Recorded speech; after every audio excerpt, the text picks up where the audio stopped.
పేరు సలీం. ఇంత ముందుకు చూస్తే మనుషులు కనబడ్డారు నన్ను. నేను చూసిన అలా చూస్తే నాకు చాలా బాధ అనిపించింది. నా ఫ్రెండ్స్ తోటి వచ్చిన ఈరోజు నా బర్త్డే, నా ఫ్రెండ్స్ తోటి వచ్చిన పనులు అంతా పనిచేసి ఈరోజు పనులు పంచడం వల్ల నాకు చాలా సంతోషంగా ఉంది.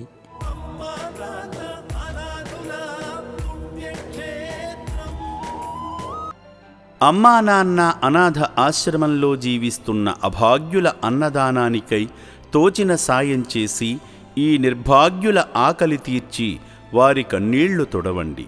ఈ అనాథులను కూడా మీ బిడ్డలుగా భావించి వారి ఆకలి తీర్చడంలో భాగంగా బియ్యము, పప్పు, ఉప్పు, నూనె వంటి కిరాణా సామగ్రితో పాటు కూరగాయలను అందజేసి 3 పూటలా జరిగే అన్నదానానికి మీ వంతు సాయం చేసి చేయూతనివ్వండి. పూటకు 600 మందికి అన్నదానం చేయడమంటే ఎంత కష్టమో తెలియంది కాదు. ఈ అనాథుల ఆకలి బాధలకు చెలించి మీరు చేస్తున్న సాయం వల్లనే ఈ అన్నదాన యజ్ఞం నిర్విరామంగా కొనసాగుతుంది.